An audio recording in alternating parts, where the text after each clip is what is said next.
Hey, friends, I'm Dan Foulds. Hey, I'm Brandon Bain. Hey, this is Rubbin' and Grubbin'. Rubbin' is racing. Grubbing is tasting. NASCAR news. The superstar team of Michael Jordan and Denny Hamlin with driver Bubba Wallace revealed their new cup car. Yeah. Team 23XI. That's XI, Roman numeral for 11. It looks, Oh, it's going to be awesome. I mean, like I said, I don't think there's another owner driver relationships between those two. I'm pretty sure Denny Hamlin was the first Jordan sponsored driver ever. You can catch on his gloves. His gloves kind of look like his old shoes. His suit. Yeah. Throughout this year, I can tell you the All-Star race and some specialty events that they run in NASCAR. That car is probably going to be one of the sickest cars on that track. I can guarantee you. Another note on that is I also read they have a technical alliance with JGR as far as sharing technological information. So Bubba Wallace is getting ready to go from Richard Petty Motorsports, which I say this all the time, no disrespect to Richard Petty or Richard Petty Motorsports, but let's just be real, we're about here. And that team in the first year is going to have some technical alliance with them that is probably going to put them up here. So Bubba's getting ready to get into some good equipment. You're really going to see what he has, what he's able to do talent-wise. It's probably going to take a little while. I don't know if he's ever drove Toyota, and if he has, I know it's never been in the Cup Series, so you're getting ready to go into a different manufacturer. Right. Certain things are different about the way they set these cars up, Chevrolet to Toyota, Toyota to Ford, Ford to Chevrolet. But we're going to see, man. But it is a big move for them to technically align with JGR. They are going to have some really good parts and really good motors, man. So don't be surprised if you see Bubba Wallace go out there and might get him a win, man. So how long do you think it'll be till it'll be more than a one-car team? How long do I think it'll be before it's a one-car team? It's going to start out with Bubba Wallace. If they can show that one car can go out and be successful, and I mean be successful. I mean, you got to make the playoffs. You got to run deep in the playoffs. Like, I'm not saying Final Four, maybe Final 8, 12. Right. If you do that for a couple years in a row, I can see them maybe forking over to put up two cars. Let's get this right. I think Michael Jordan's got the money. Yeah, but Michael Jordan doesn't have the money for no reason. He doesn't have the money to just go, here's my money, take my money, right? Right. Michael Jordan is a very businessman. I mean, he made money on basketball. We all know he's made his big money on the apparel and different investments that he does. Right. So at the end of the day, if it's worth Jordan to put more money up to get more money on the back end, I feel like he would. But this is a very expensive sport. People don't understand. This isn't like a football team where you have these guys on different contracts that you pay out X amount of $1 million a year. Yeah, it's expensive. That's crazy, right? Right. This is a cars and a driver, and then engineers, and then you have pit crew, and then you have other people. You have a whole group of people. It's an industry. It's a team, right? Yeah. But this is a statistic 6, 7 years ago, 5 years ago, to run a car competitively, not top-notch equipment, but just competitively, to go out and have a chance to win. Right. $40 million a year is what you're putting in just into your equipment. That's with sponsors. You're coming out of $40 million a year. Think about that. Well, you're spending that, and you're hoping to get that back plus more. And how hard is that? Extremely.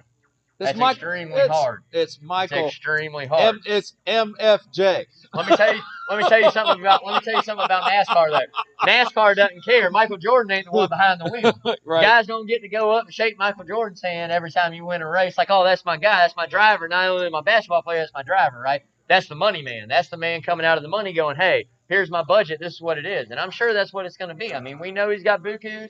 But at the end of the day, man, if you're not winning and you're pumping money out, I mean, you might as well just come give it to me, Michael Jordan. I mean, if you're going to give it away, give it to me, So I think they got to go out. They've got to prove that they can run competitively. Yes. I say top 15. Yes. If they can run top 15 week in and week out and get the finishes and maybe sneak a win in. Yes. A couple years in a row, make the playoffs, I think there's room for growth.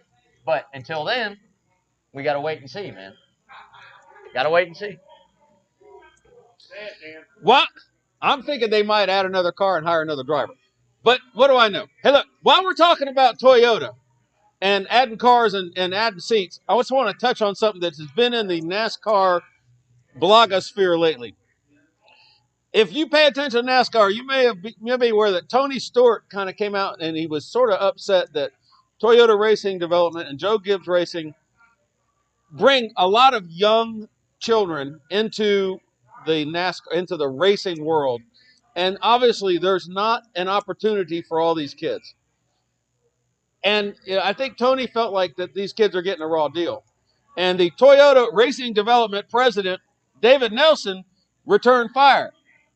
And I'm kind of on board with this guy here, because I've been in the situation when you are in a large population and you're competing for an ever smaller reward. I've been there.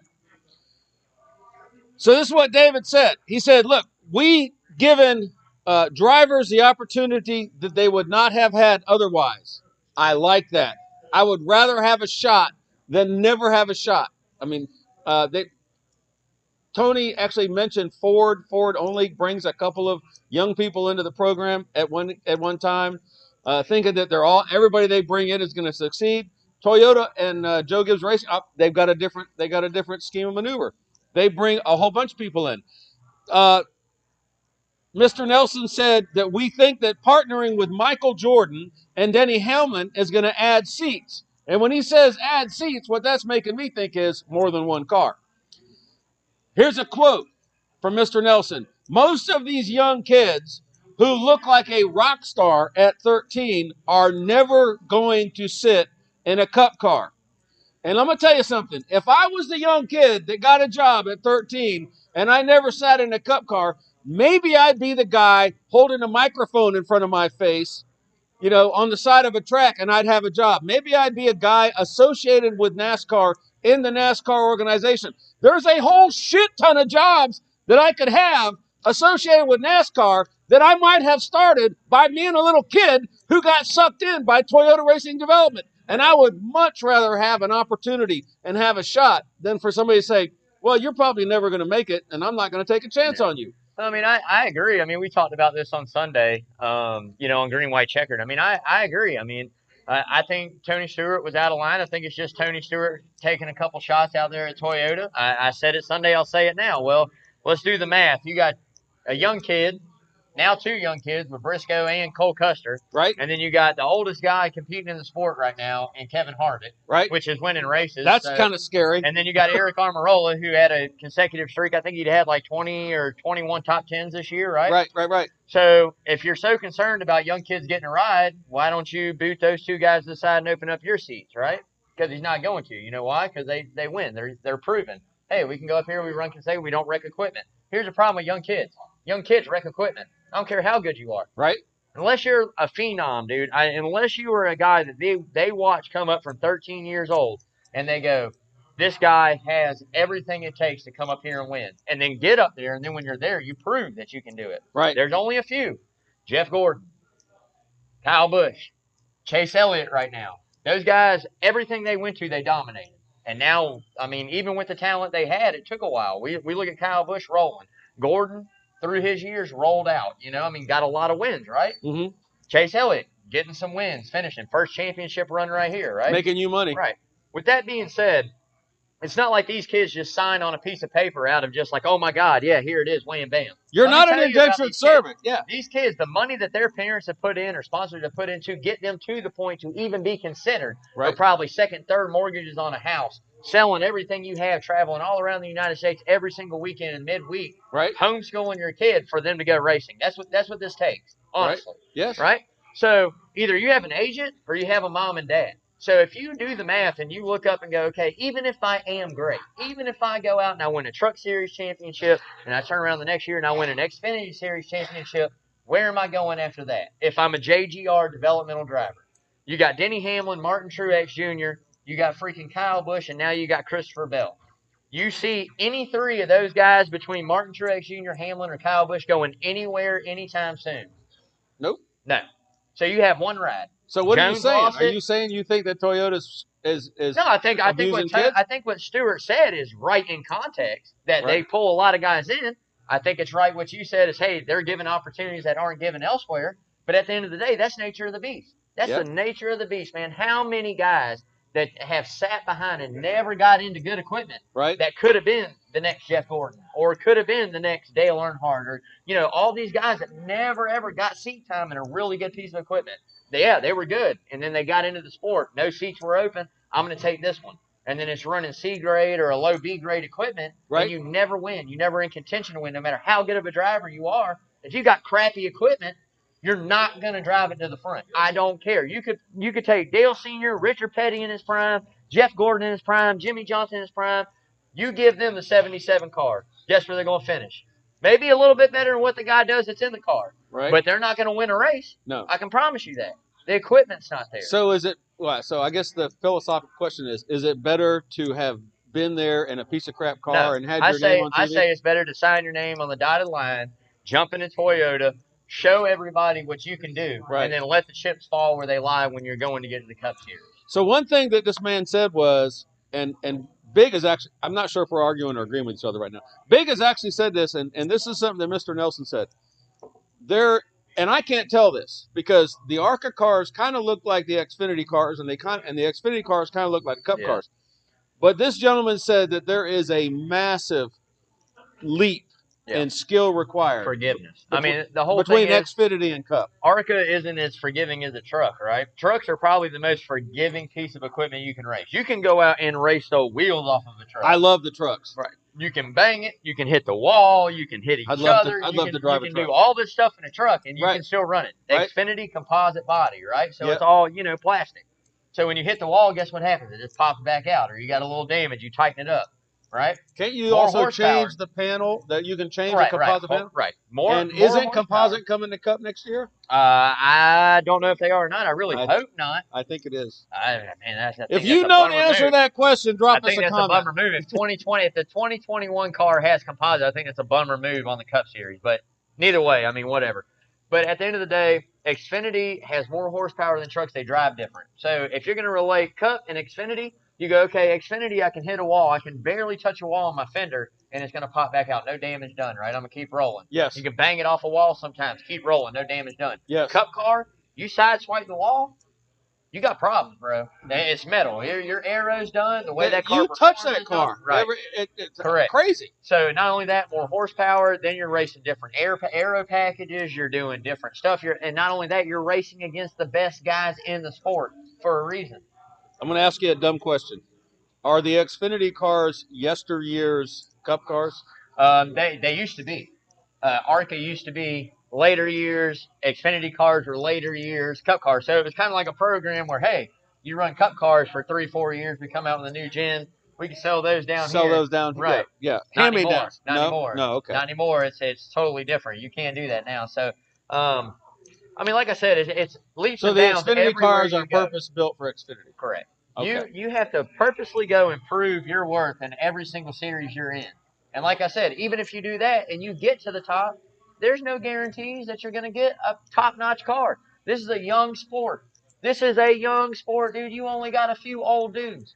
Everybody else is a young kid that's got ubers of talent. Eric Jones won a championship. Christopher Bell won a championship. Tyler Reddick won a championship. It's a young sport, and it's getting younger. Right. Chase Elliott, championship. William Byron, races. Did you see the story that's floating around the internet about Jimmy Johnson saying it's getting to be a younger sport? Yeah. This is the youth movement. It's getting younger. It used to be old guys. Yeah, this is the youth movement, man. And like I said, what you're seeing now, these guys that are in these cars, if they go out and perform and have good runs, that's the next 10, 12 years of the sport. Easy. Before moves are made. You're going to see the Hamlin, the Harvick, the Truex. Next 10 years, the Kyle Busch, maybe. You're going to start seeing those guys kind of regress because they're getting older. Not that they can't do it. But there's something that happens with race car drivers when you're 24 and 44. Look what the hell happened to Jimmy Johnson. Look what happened to Jimmy Johnson. Jimmy Johnson was the baddest thing on the. You don't put it where you need to put it sometimes because you know better. Young kids are like, hey, I'm going for it. I don't give a damn what happens. I'm going to live forever. I don't give a damn what happens. Yep. I'm going for it. Old guy says, I'm not doing that. Been there, done that. I'm chilling. Speaking of old guys, despite having a seemingly unsurpassable 42-point lead going into the final race at Martinsville, the number 4 car of Kevin Harvick failed to make the championship. The championship 4 drivers in the playoffs, which will be the last race with only 4 guys eligible to make the championship. That got decided. This is going to be debated for years to come over beers right here. With 9 wins over the season, Harvick is arguably the best driver. It's either him or Hamlin. Yeah. If you listen to ESPN Savannah Hilton Head 104.3 FM, 1400 AM at 9 a.m. last Sunday, you heard me, Dan Foulds, Brandon Bain, a.k.a. Big, and BJ Zuko break down all things NASCAR on the latest episode of Green, White, Checkered. That's PJ's show, and we get to call in. Yeah, we get to have a good time on there, man. And we had I'm glad you were back. Yeah, me too, man. I was glad I was back. I couldn't miss that one, man. That was a good show. That was a fun show. Check it. Listen, if you're up on Sunday morning, you can find it on your phone. You can play it live. It's actually kind of cool. And while I don't know dick about NASCAR, Brandon does, and PJ actually knows a lot about all sports. So you have this mix of these three guys talking. I think you'll enjoy it. So just check it out. We didn't give a proper race recap of the race at Texas because that race was still happening on our last show. So let's finally break down the cold and chilly race at Texas Motor Speedway. That was the second race in the round of 8. Kudos to track personnel. They put in long 18-hour days for 4 days trying to dry that track. Race favorite. Kevin Harvick hit the wall early, cut down a tire, and went down one lap. And that was a foreshadowing of his getting slower later. Yeah. After waiting 3 days to restart the race. That was 3 days, by the way, which with Boyer was the longest race leader of all time. That's it. Yep. Sat in the lead for 3 days, man. Matt Kenseth and Bubba Wallace, the 42 and the 43. They tagged 11 laps into the Wednesday night race. Kenseth got a little crazy in front of Denny Hamlin. Denny Hamlin didn't lift. He said, "No, sir. I'll see you later." So that's racing deal. It happens, man. It happened quick. So. And by the way, we did our show last Wednesday, and then we got done with our show, and that race was right up on that big TV. And we sat right here. I moved from here to there. That was it. It was on, man. Listen, friends, this is a great place to watch a NASCAR race. I mean, it is spectacular. Kyle Busch snapped a 33-race losing streak. Yeah, baby! Yeah. So this is a big deal. This is a big deal. I said at the beginning of the season, I would not put him on his tires until he won, right? Yep. He won. And he also won me some money. So big shout out to Kyle Busch. Yes, he did. Because I like that. So now we're back upright, man. Yeah, let's just talk about that for a second. Because I was fixing to win money. And I'm sitting right next to you. And Busch goes down to second, and you said, watch this. Yeah. He's going to wait till about 26. Yeah. I think there was like 44 or 48 laps left, and I looked over. And I'm going like I'm fixing to win money. And I said, hey, man, about lap 26, I said, he's getting ready to start. It's going to start flip-flopping. And you suck. He got back to, I love he got back to about 3.2 on the seconds, and I'm like, man, I don't know if he's coming or not. And I knew Boyer was on different strategy. Didn't know his fuel situation, if he had to pit or not. And he ended up having to pit. Yeah. And then it was more or less the Martin Truex factor of like, all right, can he maintain that lead? Can he hold him off? Right. Classic Kyle Busch. I mean, like I said, not a huge fan of him. I respect the way he gets out there and he drives. I think he's the most competitive dude this sport has ever seen. He hates losing more than he loves winning. And that's something I just don't like about his personality is like, be humble. Hey, man, suck it up. You got the most talent in the sport has seen since Jeff Gordon came into me. Suck it up. Take the second. Be happy, smile, go on to the next one. But he can't. He's a competitor, and I understand it. I get it. But glad to see him back upright, not on the hood, and on all four, man, where the rubber meets the road. So 2020's been a rough one for Kyle Busch. Maybe 2021 will be something different, man. So we'll see. So that race was huge, and I'm starting to get situational awareness about NASCAR. What I saw was a guy took a gamble, and he said, I'm going to came in 12 laps before. Living on a prayer, man. Yeah, and hoping for a caution. I'm going to come in earlier to be faster sooner, and then hopefully there's going to be a wreck, and then we're all going to go in and get tires and gas. So what a huge freaking gamble. And what happened? There was no caution. That was a gamble. It was a play, a strategy play, and it didn't work out. Wow. That race was absolutely spectacular. Our side bet for Texas was which of the remaining drivers outside of the championship 8 will have the best finish. LB, Lawrence Bennett, who is, by the way, he's got his hands up now behind the camera. You can't see him, but he's back there. He's smiling. LB said Kyle Busch. I said Boyer. I think my wife would leave me for Boyer right now if she could. Big said Dillon, and Damon said Blaney. Damon is our in-resident. Yes, she probably would. Damon is our resident Marine in the house. Yep, official bodyguard, rubbing and grubbing right here. KFB, Kyle F. Busch, So LB wins our side bet, but he is donating his wings to Becca Spear. Yep. More on Becca here before we get done. Yep. That is spectacular. And you won, so I owe $5 for that right there. There's my 5 right there. LB, I love you. You suck. Paige. Hey, but while we're on that, man, like we said, you guys, rubbing and grubbing, check us out, like us, share us, follow us, all our social media. Twitter, on Facebook. Facebook. I mean, Yes. you guys go out there, find us, like us, check us out on YouTube. You can watch a full version of this show every week on YouTube, edited by no other than LB, the man, the myth, the legend. So you got to check that out. It's always great. Does a good job on that, man. I end up watching it all the time. I know you guys watch it all the time. So a lot of folks out there enjoy that YouTube. If you hadn't seen it, check it out. And like I said, make sure you subscribe, like us, follow us, share us. Get us out there, man. This is all because of y'all out there watching, man. So thank y'all. One thing I hate when I'm laying in bed at night and I'm looking at a YouTube video is I hate self-serving bullshit from somebody that says, hey, would you go and please, like my YouTube channel? Well, I'm going to tell you what. We are actually not getting paid to do this, and this shit ain't self-serving. This is not self-serving. When we put money into everything we do here is to benefit one charity or another, and right now we're helping a little girl named Becca Spear who had a stroke. This is all for somebody else. This is a couple of cracker rednecks having a good time. And we've got some other people out here in front of us. This is to help other people and hopefully for you to have a good time. If you have an idea about how we can make this show better, by all means, drop a comment. Yep. If you think this shit sucks and it's the worst show you've ever seen in your life, tell us. Tell us, but be careful. Be careful. That long branch snaps back. I'm just letting you know. Be careful. Mailbag question. What position would Kevin Harvick be in now with the old championship points format? Before the elimination round format. I mean, that asking right now, it's second. LB is giving me the answer of second, right? It'd be second. So I grew up on the old point system, right? I watched it many years, right? Yes. It was consistency throughout 32 races at the time. Before that, I think it was less, but 32 when I started, right? Yes. 30, 28, some in there anyway. They added some more. It was consistency through the whole year. It wasn't a stage win, awards you playoff points, and you get here and you get to a cutoff line. There was none of that. It was every race, points for points. Points. Yes. DNFs were huge.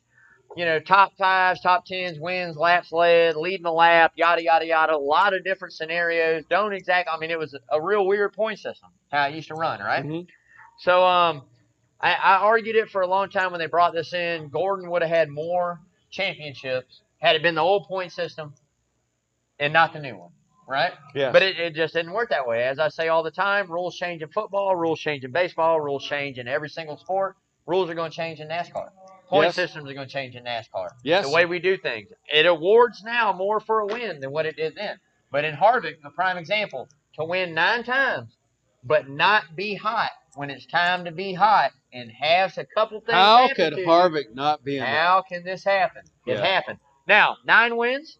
My guy, my favorite driver of all time, Gordon. I was telling Dan before we came on. Don't remember if it was 96, but I know one of those years right around there, guess what? He either won 10 or 13, and guess what he didn't do? Didn't win a championship.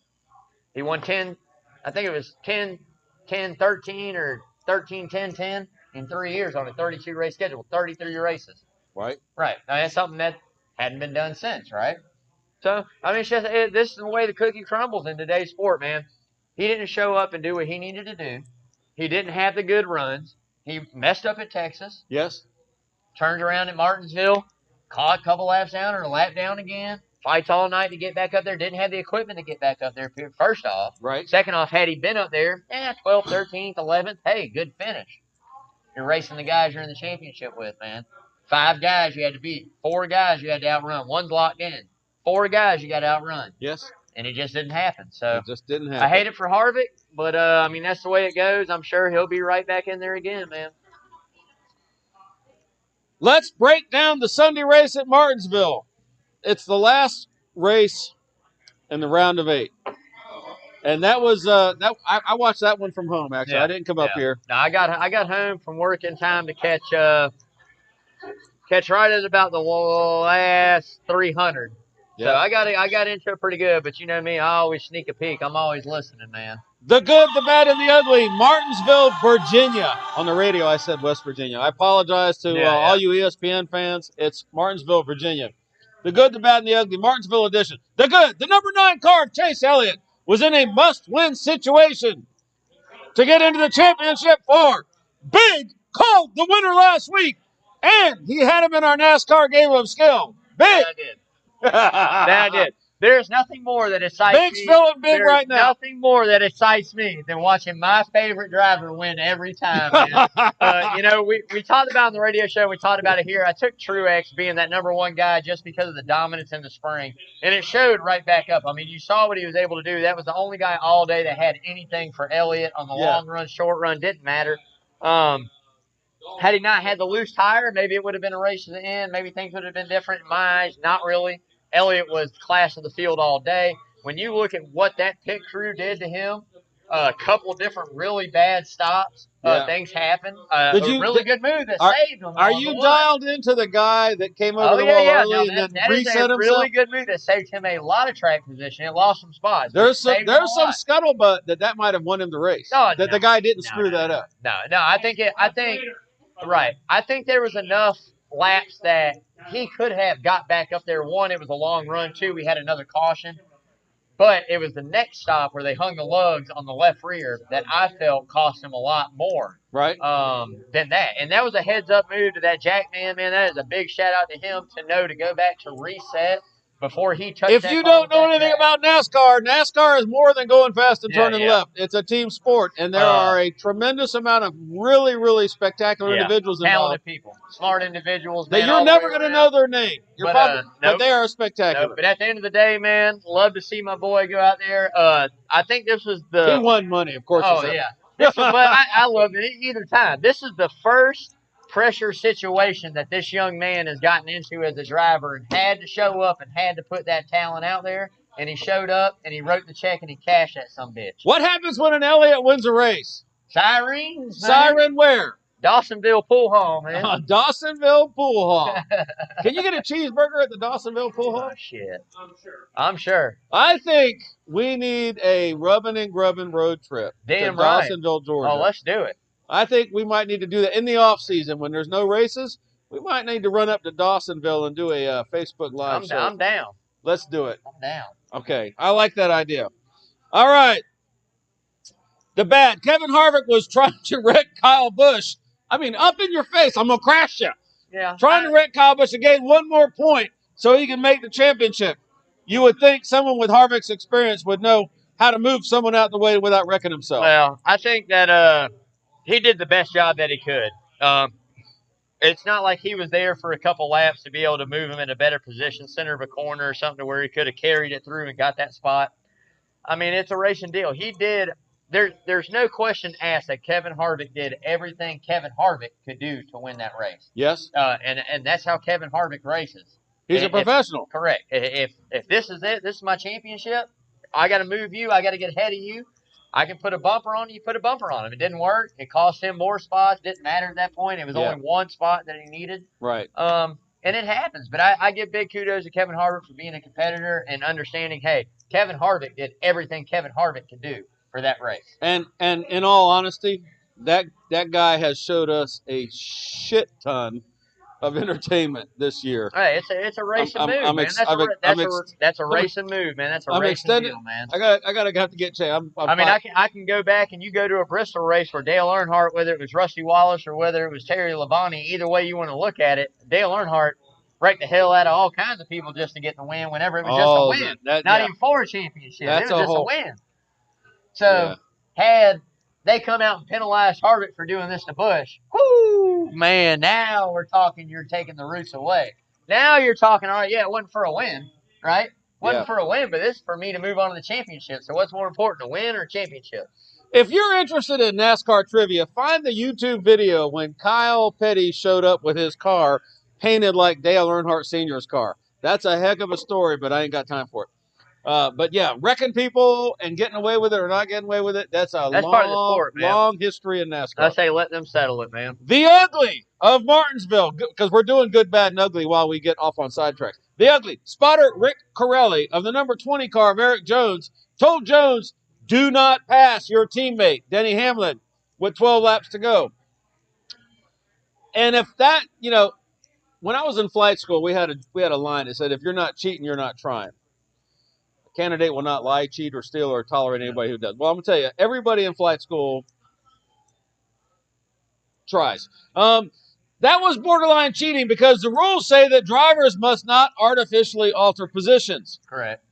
And actually, that rule is published all over Facebook now. But no penalty from NASCAR. Jones, by the way, Jones was already fired, but he's already got a job. Yeah. Jones was already let go by JGR, and Jones was kind of pissed off. He goes, I don't want to talk about it on the radio. I'll talk to you when I get in the garage. Yeah. It was kind of a crazy call.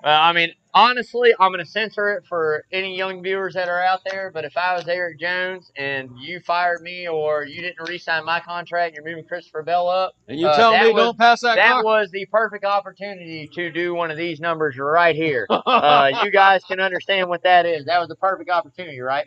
Now, let me tell you why he didn't get penalized. He was pointing at the ceiling. Let me tell you why he didn't get penalized, and I'm going to explain this to you. Eric Jones didn't get penalized because Eric Jones never gained the position. Right. Okay? Right. He was behind Denny Hamlin that whole time. He never got in front and then gave it back up. Right. Never got past him. When that radio communication came in and said, hey, don't do this, don't do that, he didn't back off and let him get 3 or 4 car lengths. He raced him. He just never gained. So Eric Jones could say, I had my accelerator pedal down. How can you prove he didn't? Right? But on top of that, had he gained that position and then that radio communication came in and he fell back behind him, yes, then it would have changed a little bit different. Then it would have been different. Then it would have been, okay, now that's why Big's the talent on the show. Now, like I said, with that being said, is it fair game? I don't think it's really fair for anybody. Is it fair for, it goes just beyond drivers. It's manufacturers. It's team owners. Dale Jarrett's already gone in and said that's a bunch of crap. It cost Martin Truex Jr. a shot. That happened when he was at Michael Waltrip Racing. That happened, and it cost him a shot. Yep. Manipulating the race. Now that's when they did driver-to-driver communication and spotter-to-driver. They did a lot of stuff different for a couple of years, and then they nixed that out. But that's why that wasn't penalized on the 11 or the 20, and it really wasn't even the 20 getting penalized. It would have been the 11, right? Because the 20's out. So, he never gained the position. Had he gained it and the law gave it back up, I think it would have been a different ball game. Yes. But it wasn't. And, at the end of the day, man, I think I give big kudos to Eric Jones. That takes a really big dude that knows that he's not coming back to that equipment next year to race a teammate that he's no longer going to have clean. But like I said, if it was me, perfect opportunity to give one of these right there to Joe Gibbs Racing. But it didn't happen, and big kudos to Eric Jones. But a good call on NASCAR's part, too. A lot of people are up in arms about it, pissed, whatever, because Harvick's not in or what. I don't know why they're mad, but whatever. At the end of the day, he never gained the position and gave it back. Had he gained it and then gave it back, it would have been a bigger deal. It would have been, as we said in flight school, it would have been flagrant. That's it. Correct. Come on, dude. Nobody's friend, Joey Logano, got into another dust-up with a number 9 car at Martinsville. Remember 2 years ago? Yeah, running that tire. Number 9 crew chief Alan Gustafson called Logano a effing hack, and there was also a call to wreck him there and at Phoenix next week. He said, wreck him. Play nice, Joey. Come on, dude. Next week, and this week's side bet's going to be who's going to land the first punch, Elliott or Logano. And my money's on the Georgia boy. He might be cool, calm, and collected. But, hey, I'm telling you, he's going to throw the right. But at the end of the day, I think it's great. Whatever, competitive heat of the moment, man, a lot on the line. These guys are under a tremendous amount of pressure from what they have on their shoulders, from themselves wanting to win, their crews wanting to win, their sponsors wanting to win, wanting to win. This is an important question. Hold on, I'm sorry. Pardon me for interrupting. What do you win as a driver for winning the championship? What do you win? Cold hard cash, man. Is it $1 million? It's way more than that. It's more than $1 million. Oh yeah, way more than that, buddy. Huh? $9 million. Yeah, it's like a 7.8. The producer just said the driver that wins the championship. The driver or the team? Driver. The driver gets $9 million. Team. They get a chunk. They get a portion. The way that NASCAR contracts are always how many wins you get in the season, top 10s you get, or everybody fixates their contract on different stuff. they get a contract base salary. Like, this is what you get paid over the next 3 years regardless. Right. You go out and win 5 races, you get this extra. You win a championship, you get this extra. Car ownership is the guy that gets the money. Like, Rick Hendrick is the one that goes, hey, that's mine, $9 million. Right. Okay. And the driver gets a chunk. Here's your 3 or whatever. Because I remember back when it used to be called the Chase, they would say on TV that the driver got, I think, $1 million. Or maybe it was $1 million for a certain race. Yeah, there's certain races. I mean, the All-Star race, different things are $1 million, but it's way more than that. I mean, this is a big money sport. This is money. I'm starting to gather that. Cheers, T.J. Semke, the Jackman for the number 9 car of Chase Elliott. He jumped over the wall too early. He had situational awareness. He realized what was going on. He quickly went back to the wall, reestablished his position to avoid a huge penalty for Elliott. Had he not reset his body, Elliott would have had to restart from the rear, and it would have been a tough nut. Yeah, tail end of the lead lap, that would have been a long one, man. That would have been extremely long. And we did a cheers on that, by the way. Yeah. Far right turn. In a touching tribute to Jimmy Johnson, his teammates, William Byron, Chase Elliott, and Alex Bowman, will have their car numbers in the same shape and color of the 48's iconic yellow number that Jimmy has sported all of his career. Because of COVID, his year hasn't been like Jeff Gordon's year. It's been totally different. And I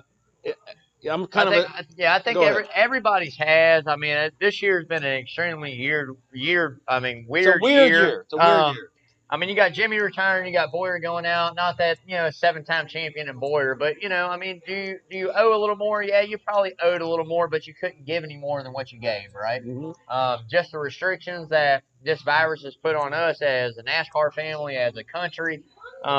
It is what it is. But at the end of the day, Jimmy Johnson lives on as a legend. I mean, he's in the history books. He's not going nowhere. 5 championships in a row. Nobody did that. Not Petty, not Earnhardt, not Gordon, not one name you ever mentioned won 5 in a row. 5 in a row. 80-plus wins.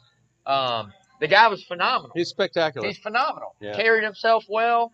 I mean, I was never a huge fan of Jimmy Johnson, even though I love Jeff Gordon. That's half the reason I wasn't a Jimmy Johnson fan. Yeah. Because I love Jeff Gordon. I'm going, man, got to win, man. To me, at one point, they were almost like clones of each other. Oh, they are. I mean, you can tell Gordon pedigreed him. I mean, from the guy going, Gordon was the one that went to Rick Hendrick and said, hey, you need to check this guy out. Yeah. You need to watch him. This guy's all right. He's good looking. He's going to be good for the sport. And I think Gordon probably taught him a lot. And the one thing I can say about both of those two drivers, as every single generation of car has changed, they've won. Same thing as Kyle Busch. Ever since you got into it, you have won in every single style of car that they bring to the table. Right. And there's not a lot of guys that can always say that, man. So I read a cool quote not long ago, and it said that the definition of a superior driver is a driver that can take a car that should not win a race and win it. And win a race. You take one that should finish 20th and finish 7th. That was Jeff Gordon's bread and butter. That's called skill, talent. That was Jeff Gordon's bread and butter. That is spectacular. So we had a side bet for Martinsville. Who's going to win stage 1? LB had Austin Dillon. I had MTJ, Martin Truex Jr. Big had Denny Hamlin. Damon had... We got to quit picking on Logano. Nobody's afraid of Joey Logano. Big hit the nail on the head again as the 11 car of Denny Hamlin wins stage car. Man. Big is the winner. And again, all the money is going to Becca Spear. More on her in a minute. And that leads us to checkered flag for charity. Look, guys, for the NASCAR playoffs, we are trying to help a young woman who is an employee here at Coach's Corner who about 3 or 4 months ago, she was having headaches. She had a bleed in her head. She had what they call a stroke. As a medevac pilot, I'm more familiar with that with a lot of people. She had a brain attack, and it laid her out. She was in the hospital for a long time. She's home now in the care of her parents. We have, by the grace of God, we've been able to raise some money here at the Becca Bash out back, and here as we're doing the show. A lot of people in our community have stepped up, and we appreciate every dollar. Yeah. How much money do we need from people? Man, what's an nickel okay? dimes, pennies, quarters, 10s, 20s, 100s, 50s, it don't matter, man. Whatever you got to donate, come up here, give it to a good cause, man. Have a great time. I mean, the amount of money that we have done, and it's not even us doing it. It's y'all doing it. That's the whole key to this whole thing, It is. right? It's we sit up you here, guys right, doing it. we talk about it, and we get to throw those numbers out there, and John and Adele are kind enough to put these events on and give them the Good outlet job. to do their stuff. Good But job. it's these folks out here that are actually giving Good this job. money, man. Yes, they are. It's you doing It's it. been phenomenal. The amount that this family has been able to pull in, that John and Adele have given the outlets for you guys to come and support, absolutely phenomenal, man. We got another one coming up, November 14th over at Cheers. Cheers to Guys, you. got to come Barbecue check it out. for Becca. Cheers to you. Barbecue for And Becca. he's competing. And, I'm always competing. I compete every year. I'm going to tell you like this. First one there, last one to leave every time. I promise you that. And has the most fun. Oh, yeah. I always have fun, man. But great time, good food. I think, dinner plates, doing barbecue dinner plates. We're selling there. So here's the deal. Now, you're not going to see this happen very often in the restaurant business. But the guy that owns this restaurant is cooking 10 butts that are being donated to us by Joey Rentiers, who owns Joey's Bait House at Hogan's Marina. Joey's buying the butts. John Henderson himself is going to smoke the butts, chop the butts, put them in pans. I'm going to come and pick them up, and I'm taking them to Cheers, and we're going to sell dinners there. This guy that owns this store is helping another restaurant compete against him. And 100% of those proceeds off of those barbecue dinner plates are going to Becca, going to the Spears family. There's no money to be made for anybody there. This is all 100% charity event, doing that stuff for them. We got auctions going on. I know there's a shotgun boat rides, fishing trip, shotgun. Drinking. You already know. You see what we're doing up here. You already know what it's going to be at a barbecue competition. You need to tell your Uber driver it's behind the Publix on Wilmington, because there ain't an Uber driver on the planet that can find this place. It's behind the Publix. Yeah. You guys come check us out next weekend. Come out, support this local family. Good deeds, man. Do a good thing. It's going to be a great time. You handled that perfectly, sir. Are you having fun? Yeah, hell yeah. All right. Getting it.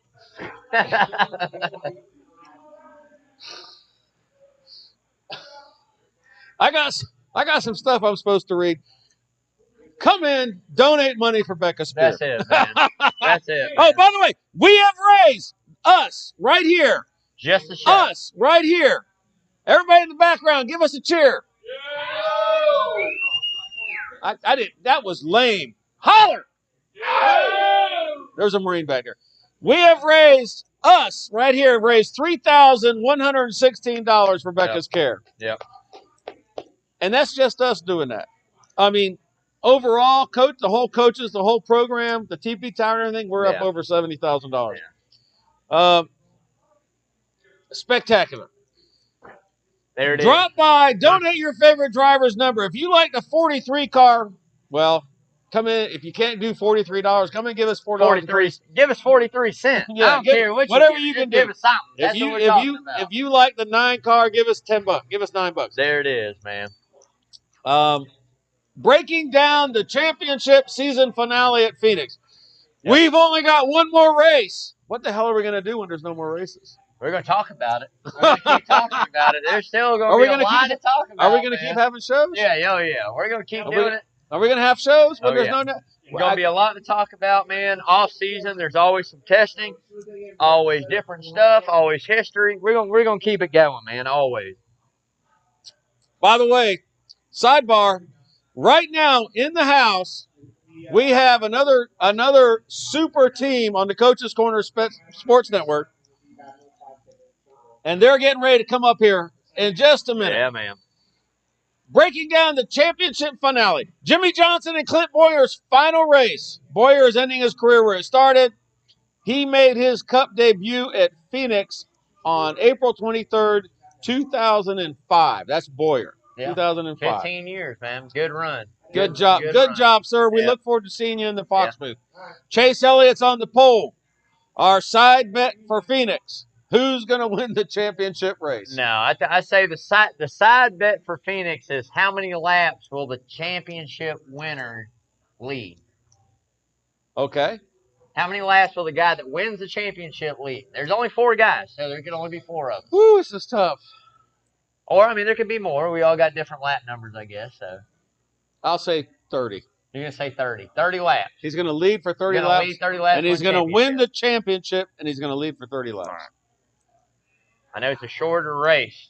It's very short. It's only, what, 400 miles? 500 miles? What? At Phoenix? Somebody with a pen, write this down. I said 30. What do you say? 127 laps. Not 126. Not 128. 127. All right. LB. 2 laps. Lawrence Bennett says that the winner of the championship at Phoenix is going to lead for 2 laps. Oh, and he called the Oh, car he's number. calling Is that the an car. extra 5? All right. An extra 5. Who else wants in on this side bet? How many laps will the championship winner lead at Phoenix? 74. Okay. So as I was saying, we do have another show coming up right behind us, and I'm hoping that we're not holding them up. I got 2 more minutes. That's it. We're going to run it down. The awesome, incredible Coach Carl DeMasi and the AD Chad Griffin are on deck, ready to come up here and get going live at the Coach's Corner Sports Network with you. Who's going to win championship? That's the question. I mean, it's not hard. Well, he said he wanted to do the how many laps. Here you go. No, that was on that. That was a side bet. Top 5 championship guy is going to be Chase Elliott, man. I hate to tell you, I've been saying it since the beginning part of the year, middle part of the year. Chase Elliott is going to win this championship. I tell you now, he's got really good odds. I love him. I love him like a son, like a brother, but Denny Hamlin's going to win the championship. All right. Hamlin's going to win the championship. I mean, listen. $10 for I don't know anything about NASCAR, but I'm going to tell you what, Hamlin's going to win that race. All right, I'm going to tell you like this. Top 5, easy scenario. 4 of them we already know. The 5th you should know, and if you don't, right? Chase Elliott's going to be first. For me, 2nd's going to be Brad Keselowski. 3rd's going to be Denny Hamlin. 4th, you'll take Joey Logano. Yes. And 5th is going to be that first guy outside the championship 4 to win, and that's going to be Mr. Kevin Harvick. Now, if you're looking for a dark horse out there, you're looking for somebody to bet on, not saying they're going to win, probably get a really good finish, but might have a shot, I'm going to take the 20 car Eric Jones. Okay. This show is called Rubbin' and Grubbin'. Rubbin' is racing, and grubbin' is tasting. And every time we come here, we get something off the unbelievably spectacular Coach's Corner menu. We also try to get a beautiful member of our audience to bring that food up so that we can share it with you. Listen, everything on this menu here at this store is good. Hey, that was for the charity, for the 9 winning, by the way. This is Karen Kaiser Davidson, and yes, she is easy on the eyes, and we are very grateful that she's here with us tonight. Look at this. This is the Martinsville dog. It is. This is the Martinsville dog. That's Martinsville, Virginia, not West Virginia, Dan. Look at that. That is a hot dog. That's got chili on it, and that's got slaw on it. And this is what those guys were feasting on. Ready to roll, at Martinsville. And by the way, you can get these here at Coach's Corner. And yes, you will be happy, and no, you won't be hungry. No, they are very good. I've had them numerous times. We've had them on here before. We always got them again when we go to Martinsville, man. Take us home. Like we always say, man, you guys like us, share us, follow us, subscribe on our YouTube, man. Check us out. We got Coach Carl DeMasi, the AD Chad Griffin coming up. Check their show out. Like them on YouTube. Like them on Facebook. Follow them all the time. Hot Grits coming up. You can check that out on Spotify and iTunes. Check them out. Those are young guys. They're tech savvy. I'm not. Hot Grits Podcast. Said, man, check us out. Follow us right here at Coach's Corner Sports Network. Got a lot of good lineups, man. Like we say, we keep pumping this golf show coming out. Got a golf show coming up in a couple of weeks, man. Yes. Like I said, if you've never seen Coaches and the AD show, man, stay tuned. Getting ready to be a good time. Local sports, keep you up to date. A lot of knowledgeable guys right here, man. So definitely check it out. Hey, next time, tune in every Wednesday, 6 o'clock, Coach's Corner, center of the universe. Check us out, man. Until then, y'all mask up. Wash your hands.